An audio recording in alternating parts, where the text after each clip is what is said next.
Welcome to A Trainability Radio once again. This is for episode 12 with Dr. Alka Patel.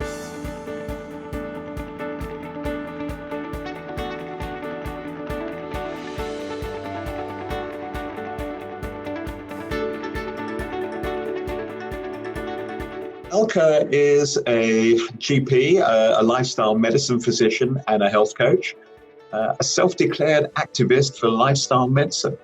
She's been a medical doctor for over 20 years and began her professional career on a high, driven to build her career and to find her own success.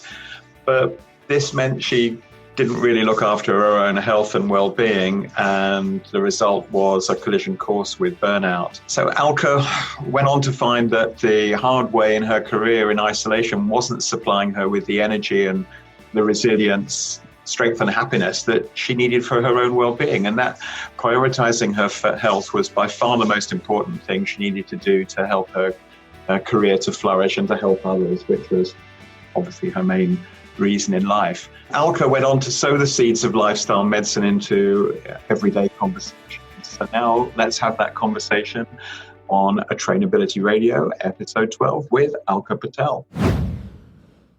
Alka, so first of all, thank you very much for your time. And I'm really interested in your approach to this whole well-being thing, because I was on an international webinar yesterday about ergonomics and design and things like forcing functions for, getting people to self-distance and getting people to be more assiduous in their donning and doffing of PPE and things like that.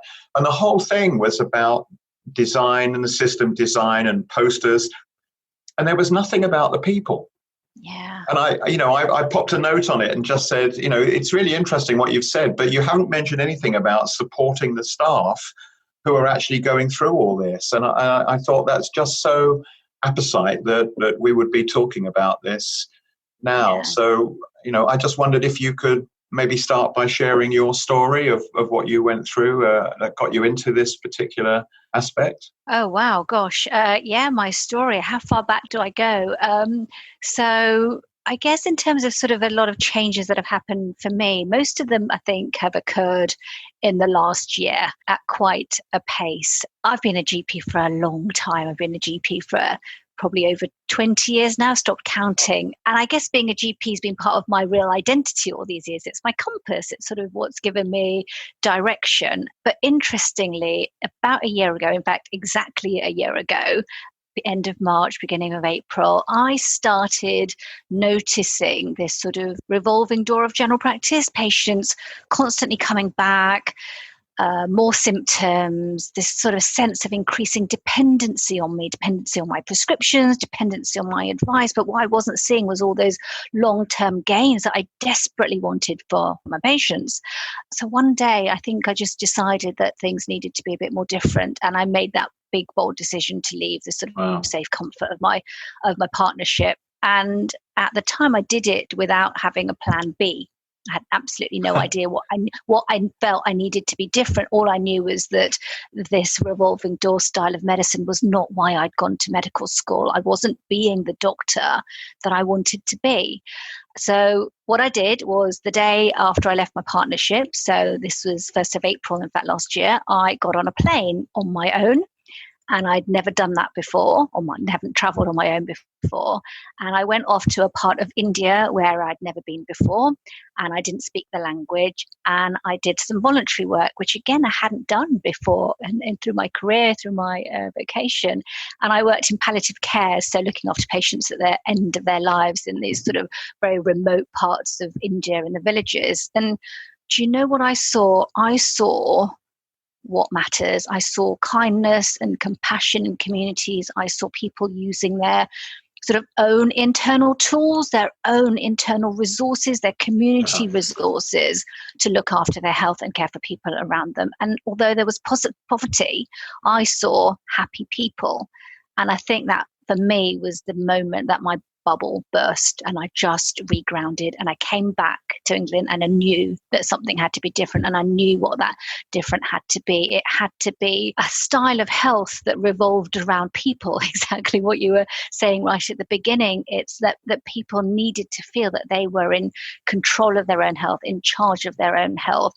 And that's when I discovered lifestyle medicine. It's medicine that's based on patients being their own managers, not doctors being the fixers. Yeah. Which can feel a bit difficult, because I think the thing that us doctors are absolutely amazing at is sort of being the Sherlock Holmes of medicine. You can land a whole bunch of symptoms on our laps and we will get out that magnifying glass and figure it out and tell you exactly what is going on. It's amazing. Yeah. And then we do even better than that. We tell you exactly how to fix it. We know what you need to do. And then that's where it stops, because we expect you to leave the consulting room or the hospital ward and go home and do exactly as you're meant to do. Yes. And that's not how human brains are wired. We don't toddle out knowing that I've got to exercise 150 minutes this week and just go off and do it. Human behavior is way more complicated than that. And this is where lifestyle medicine actually makes a big difference. It is about getting back to the sort of roots of self-care and self-compassion and self-kindness that actually make a difference to long-term health. Probably about 80% of our health is determined by our own actions. Yes. And where do those actions come from? They come from our thoughts. A true believer in Mahatma Gandhi's words, where our thoughts become our actions, and they absolutely do. But we have to feel a sense of value in knowing what we're doing and why we're doing it, particularly where our health is concerned. I thoroughly go along with that. And it's interesting, a very close personal friend, her husband, had been diagnosed with vascular dementia, and is a guy that's quite an anxious personality anyway, or his behavior has always been one to worry about things, and a smoker.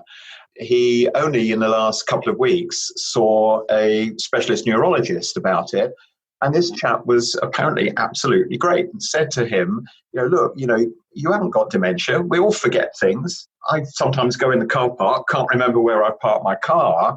Yes, you're getting a bit older and you're getting a bit slightly more forgetful maybe, but that's fairly normal. And he said, what you need to do is not let people, and I know this is slightly contrary to what you were saying, but don't let people put you into a box and a label, because he went, I've got dementia, therefore I'm deteriorating. And it kind of made his mind up, this chap, that that was it. So this neurologist said to him, give up smoking, get a grip. And he didn't say get a grip, he put it much better form of words, which you would know better than I do, of course, that's your skill. And the chap he's given up smoking again, and he's kind of standing a bit straighter, and he's, as you said, it's come from within, but he's got to believe it. And I think that's the essence, isn't it? You can't be told what to do. You've got to want to do it. So, Yeah. And absolutely, completely hear that, because actually one of my favorite questions to ask my patients, and in fact, anybody now that I'm talking to, is what matters to you? What really, really drives you? What's the important things in your life? And actually, the pace of life means that we don't often give ourselves to the headspace to even think about answering that question. And, I remember the first time someone asked me, what are your values? And I was like, values? What are those? Have I got any? And it's such a hard question to answer what matters to you. But I think it's really, really important to get that blank piece of paper out. And I get all of my patients to do this, and we do this together as well, is, what is it? What are those thoughts, those feelings, those actions that make you feel that today was a good day, that give you that sort of joie de vivre? And don't estimate or don't guess the answers, because people are driven by all sorts of different things in their life.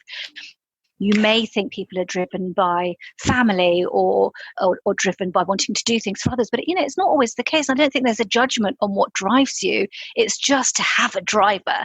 And then if you start to wrap around everything you do around that, suddenly you're living a values-driven life. So your friend who stopped smoking, he'd been told for years to stop smoking. It's not new knowledge. He's known this. What made him decide to do that at that point in his life is the recognition that something meant something to him. Yeah. And I think that's the conversation, as medics, that I would just love for more of us to create space to have with our patients. Because if I don't know what drives you, how can I possibly give you the right signposting, the right guidance, and the right seeds that are going to help you to change things for yourself? Yeah, I think that's right. There's a lot of stuff been written about whether you treat patients as people or you treat them as a case.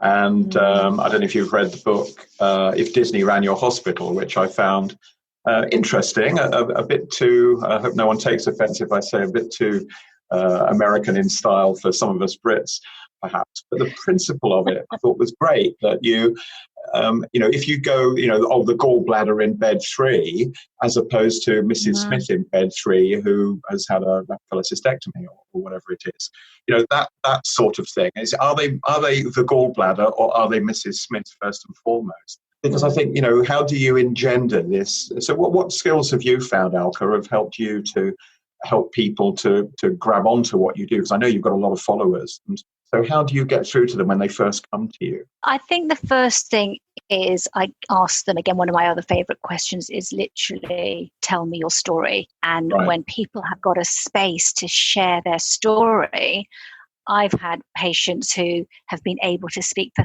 30 minutes without stopping.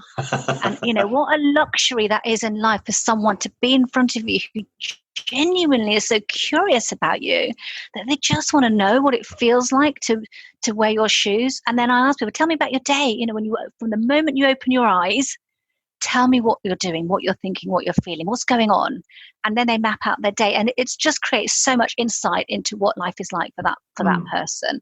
And then it's talking about the things in your own life that actually can be your source of nourishment and energy and all the things that you need to do. So with all of my sort of lifestyle medicine work and thinking, and I've done so much reading, my learning curve has become vertical. I thought I knew a lot about medicine, having acquired it over 20 years, but actually this is a really, really exciting field. And so I've tried to piece it together into a blueprint, because I think it's really nice to have hooks for people to put their thoughts onto.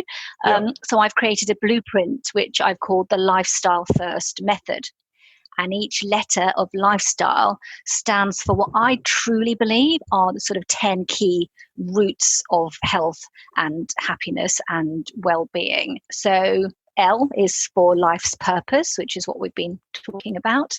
I is for identity, so creating that real sense of who I am. Mm-hmm. F is food, the topic we all love to talk about. Yeah. E is exercise. S is sleep, and certainly do not underestimate the impact of sleep on our emotional health and physical health and everything else.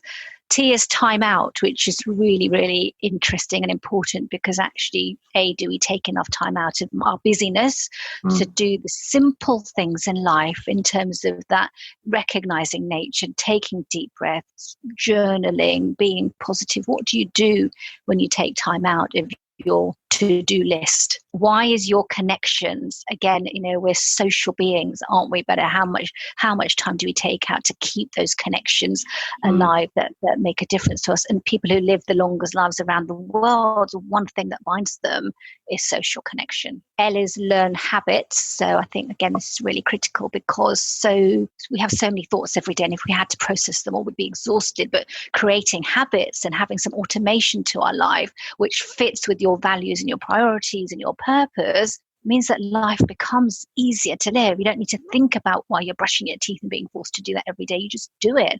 And so a lot of healthy habits, if they become habits, they're just ingrained into what you do.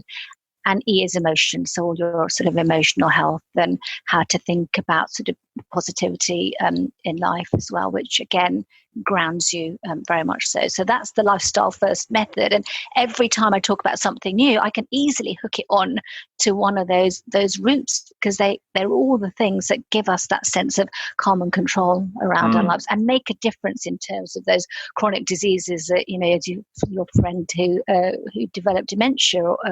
Yes, as we get older, there are going to be new things that arise, but how do we prevent them, reverse them, delay them? By actually things in our lives, doing things in our lifestyle that make a difference. That's really great, and I totally got it. There's an irony, of course, in that with the whole coronavirus thing. Italy, which is a very socially connected country, and I guess Spain as well, much more so than we Brits here. Of course, what's happened is it's spread the virus more because they are perhaps they're finding it harder to self-distance because they're such a close-knit community. And we go to Italy every year on holiday, and have done for about 15 or 20 years. And it's very noticeable that, substantial differences. They're very close-knit. So it's ironic that very social cohesion, if you like, has a negative impact at a time like this. Yeah, but I guess it's also that social cohesion that's going to help us get through this with that emotional resilience as well, actually, because that sense of isolation is going to make that worse in terms of recovery as well. So I think we still need to maintain social cohesion. We're just learning how to do it differently, aren't we? Yes, I think you're right. I mean, one thing I've noticed is that we've been confined to the house now for self-isolating for just over a week. And we're a bit like Christmas. We're contacting all those friends that you only send Christmas cards to, and we're having good chats with them and sort of rebuilding that network because I don't have any work. Plenty of gardening, but there's the phone must be in almost meltdown, I think. And I have to go and do gardening. That's my rebuilding my own, taking time out for me to go and do that sort of thing. And isn't it a shame that don't you think it's a shame that it takes this gravitas to get you to do the garden's always been there. Why now? Yes. Why are you calling now? It's always been there. Why have we not pressed that pause button in our lives more regularly? And we don't, and we should, and I think this is giving us that sort of forced sort of space for reflection, and it's forcing some introspection on ourselves as well, which I think is really, really important. We're now enjoying a casual stroll in the garden. We're now listening to the birds that have literally always been there. Now, I'm loving hearing the laughter of the kids, and they're always laughing, but it's sort of now so much more poignant, isn't it? I think you're right. Do you just change the subject slightly? Because I had a conversation yesterday with a very old friend of mine who, within the last week, lost his partner to leukemia. So nothing to do with the virus, but and just as they thought she was improving, it didn't make it. She passed away just in the last few days, and they've been together for 20 odd years. And I was talking to him, and he said, now you're going to have to somehow move on to the grieving process. And he said, I don't know how to. Now I've offered him some thoughts, but I'd really like to hear yours, Alka, if you've got some on that. In terms of how to grieve. Well, yes, how to, yes. I mean, any advice to a guy like that? Because I think with the virus around, there's going to be quite a lot of this going on. Again, that sense of sort of, dealing with loss. And I think a lot of it has got to probably be around the acceptance piece, hasn't there? It's actually, in life, there are things that you can control. And there are things that you can't control, and holding on with that emotional tug to the things that you can't control. Actually, what is that doing to you? You're still here, so you have to be able to preserve that sort of emotional and build that emotional resilience yourself. And so it is really, really thinking very hard about what is it that I need to hold on to here. Because it becomes a tug of war otherwise, doesn't it? That's all that sort of negativity and that negative thought keeps you pulled and drawn into it. But if you imagine emotions, I think a bit more like sort of floating clouds. And there will be a day when that cloud just seems grayer and darker. And it is that all the, the hard thoughts, and it's the fear and the sadness, and it's the anger and the guilt. But actually, if you think of it as drifting, and then actually there's another cloud that is full of the memory and the sound of the laughter, etc. And so you have to let your emotions pass. It's not about suppressing them. It's not about saying, I will not cry and I will not grieve and I will be strong. It's not that at all. It's almost the opposite. It's just letting yourself experience every range of emotion that comes without trying to logically process it, actually. Yeah, I mean, I've known the guy a long time, and I think he is quite prepared to cry. I don't think he's going to have, in his case, that particular problem, but it's somehow or other moving through it. And just my initial thoughts were, when I say to you, you remember, Anna, what is it about her you remember? What are the happy times? What did you do? And he said, well, we traveled a lot. I said, where did you go? Well, we went to Barbados. Where did you stay? What do you remember? And you could hear him brighten as he focused on those positive images. And I'm hoping I'm being helpful to him. But it's not something I had to deal with losing my parents fairly young. I was in my 30s when I lost both of them in short succession. And I had trouble dealing with it, to be honest. Something that I've tried. And there isn't, you're right. It's hard, whatever age and stage it hits you at, and it's different for everybody. There's something around also writing down those memories that really helps to solidify that. So whilst he's sort of processing them visually, actually writing something down about that memory is also very, very powerful. There's a lot of research about sort of gratitude and writing down positive thoughts, and in the same way, holding those positive memories in a written form can also be quite powerful as well. Do you think there's any value in writing down the negatives as well? Getting them out there, and being, kind of being honest with, I don't know, regrets you may have or something like that, just to get them out there rather than bottling them up, which I think is where I went wrong when I lost my parents, was I bottled a lot of it up. I didn't know how to get it out and be, if you like, honest and authentic with myself. And again, it's the same principle, isn't it? Sort of the thoughts then keep going round and round in your head about, there'd be an up thought and a down thought, but you're actually right, sort of an exercise in terms of what I call a stream of consciousness. Again, blank piece of paper, and write down absolutely everything that is coming into your mind.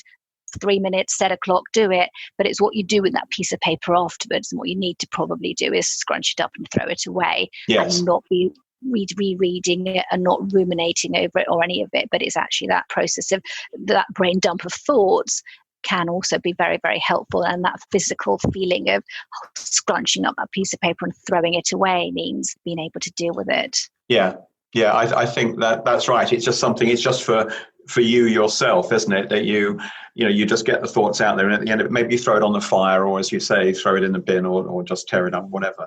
But it's a question of getting it out there. And I'm quite sure that bottling it up for me made it 10 times worse or more. Yeah. And I think that applies across all sorts of things, whether it's a grieving process or, challenging situations, is actually that the notion of bottling up negative emotion is actually, again, the thing that ties you to the negative emotion. I often use this analogy of the beach ball. So if you imagine this great big beach ball that is all that tough emotion, and you're in this big swimming pool and you're trying to just squash that beach ball and keep it under the water. How much energy are you putting into that? And all that happens is that beach ball is going to keep bobbing up. It's pretty impossible to keep it under the water. But actually, if you just let it bob around you and just get on with whatever you're doing without paying attention to it, it's still there. It doesn't mean that difficult emotion's not there. You're acknowledging it, but you don't have to keep using energy up around it. So yeah, definitely, I think that's a good point. So there's a lot of your colleagues in healthcare right now are suffering the most enormous strain, and I don't know how they're coping. I've got some friends who are working in A&E and other areas right now, and the conditions they're working under. And one of them, who's a good friend, said to me, "I'm really scared I'm going to die and leave my family and my kids, because of the situation that I'm in, the exposure that I'm in." And I'm kind of hoping he's going to reply to me, because I texted him yesterday just to say, how are you? Give me an update. Let me know you're okay. And he hasn't yet come back. Could be just he's working too hard, I hope. But, do you have any advice for people in that sort of situation right now who are really struggling with what must be the most difficult sort of ethical decisions they're having to make, and upset and stress, and probably people losing it with them as well? I think you're right. It is incredibly difficult time, isn't it? Interestingly, even before this peak, doctors have had a difficult time struggling with their own mental health issues, and it's not something that's sort of been widely talked about.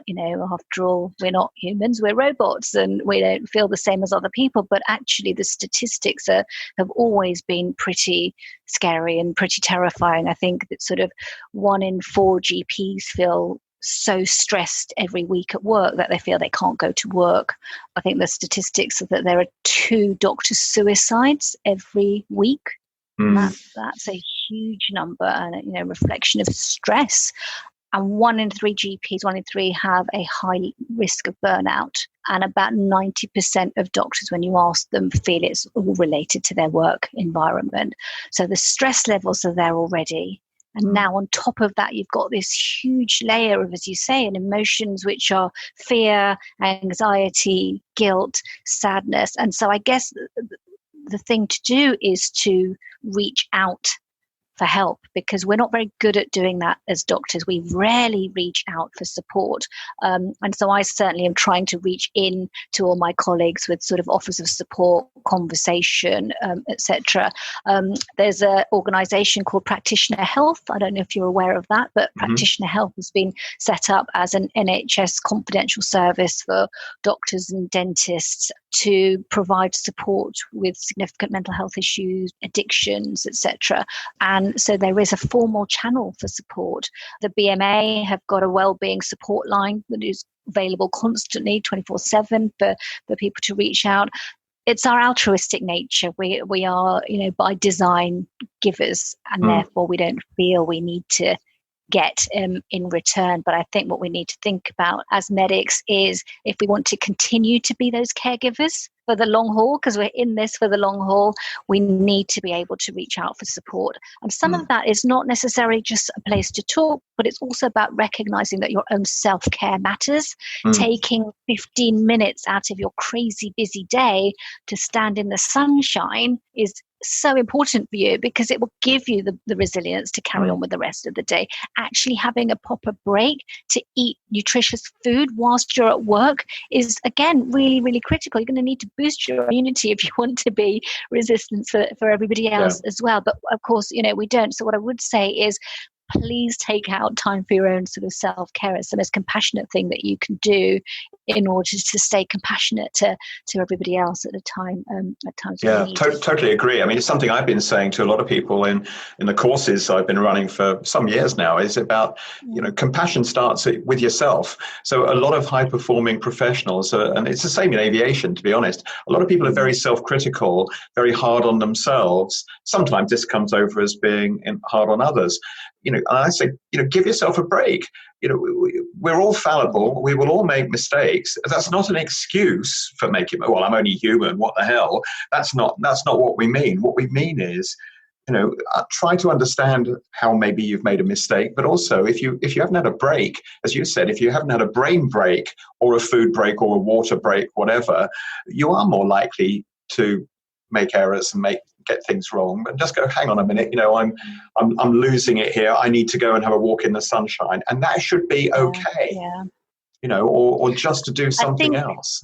I think what we tend to do is not blame, but we tend to lay the blame on the system, as in we use busy as our excuse for not doing those simple things that make a difference, actually. And we feel we haven't got control. I can't possibly have a break. I can't possibly do X, Y, and Z. But actually, we're in charge of a lot more than we let ourselves believe. We are in charge of our own time.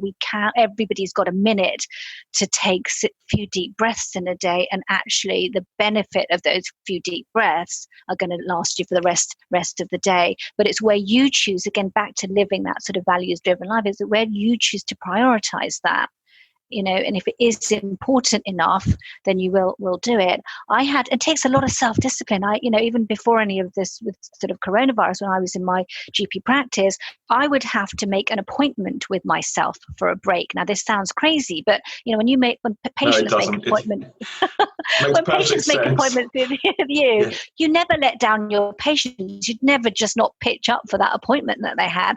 So I thought, well, actually, if I make an appointment with myself, I'm not going to not be there for myself. myself. And so I'd make an appointment on my screen at sort of midday that said 12 to 12:15, going for a walk, and my name was next to it. And then I did that.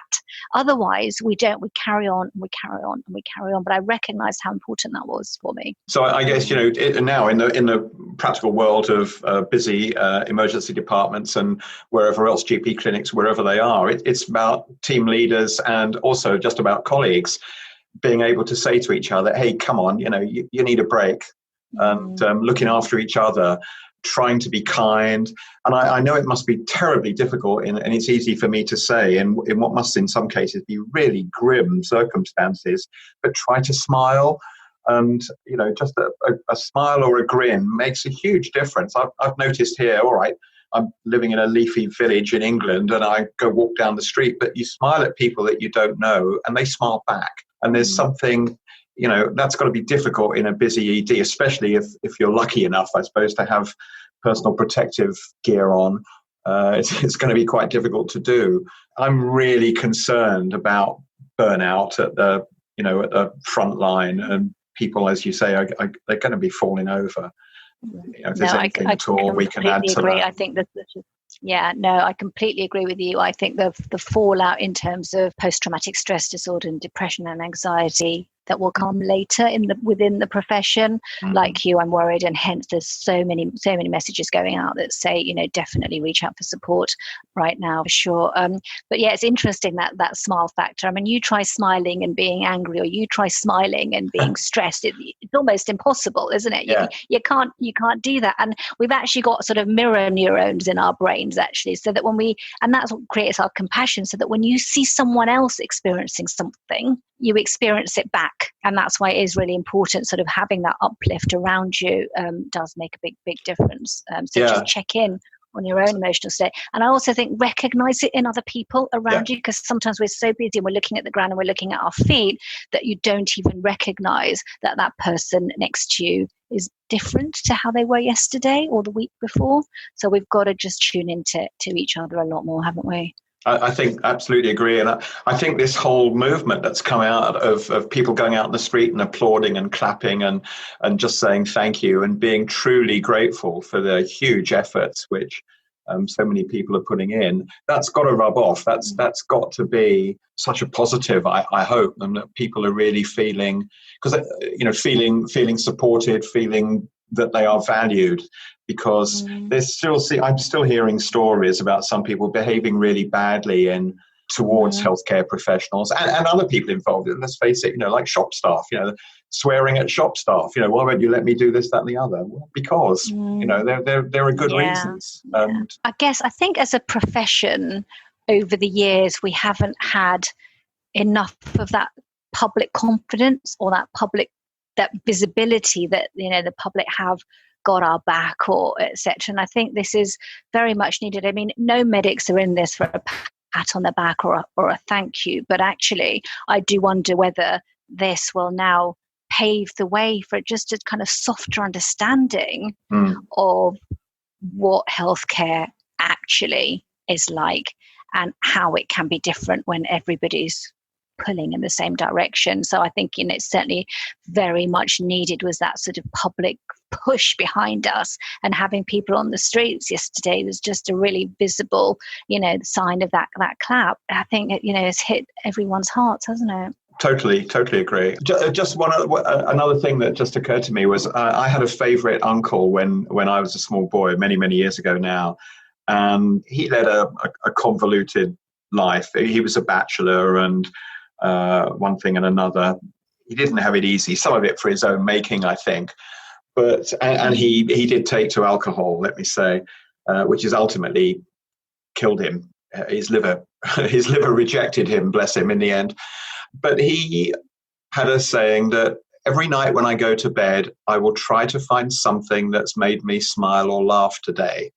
Now, that's got to be difficult for some people in the current climate, but I try to do that. I try to think, is there something that's made me smile or something that I can feel good about? And, yesterday, the smallest thing, I found a spider captured a bee here, and it was rattling up like mad. Now, bees are pretty precious. And I managed to get the pair of them out of the web and out into the garden and on the grass. Neither was harmed, but I managed eventually to free the bee from the spider's web, and he flew away. Didn't say thank you, but and the spider, you could sort of see, was storming around going, where did that go? Both of them lived, no harm was done, but I really felt good about that. It was the smallest thing, and I must post it on Facebook actually, because and I think that's exactly it, isn't it, Trevor? We think about, achievement and success and happiness as these kind of great big things in our lives. And we do forget to notice the smaller things. And it is the smaller things that I think absolutely matter the most. And definitely what you said, there's, a whole movement in terms of those 3 good things. So before you go to bed, write down those 3 good things, because then what you're doing is you're laying down in your sleep the memories of those 3 good things. Unfortunately, we're very hardwired to think about all the stuff that went wrong in the day, the person who didn't smile, the person who complained, the person who's grumpy, and we forget that actually good things happen all the time, and we have to kind of be much more tuned into our 5 senses and focus on those. But there is something definitely around the kind of the smiling and the happiness factor, isn't there? I think who was it, Aristotle, that said happiness is the meaning and purpose of life and the whole aim of human existence. And a lot of people find that quite difficult to grapple with, the notion of sort of happiness. But I think from what we've been talking about, we're probably both quite agreed that the starting point for a happiest society is thinking about the happiness of others. And actually the starting point for thinking about the happiness of others is to actually care about your own happiness. So self-care, self-compassion, self-kindness. And it's not just about feeling good, is it, actually? Because again, from a research angle, happiness is shown to have physical benefits, emotional benefits, better productivity, better relationships, better decision making. So it's better all round, and it's the happier people that make more contributions to society as well. I think that's great. That's probably a good place to wrap up for the chat. So thank you, Alka. That's been absolutely great. I've thoroughly enjoyed our chat, and it's been very affirming, I think.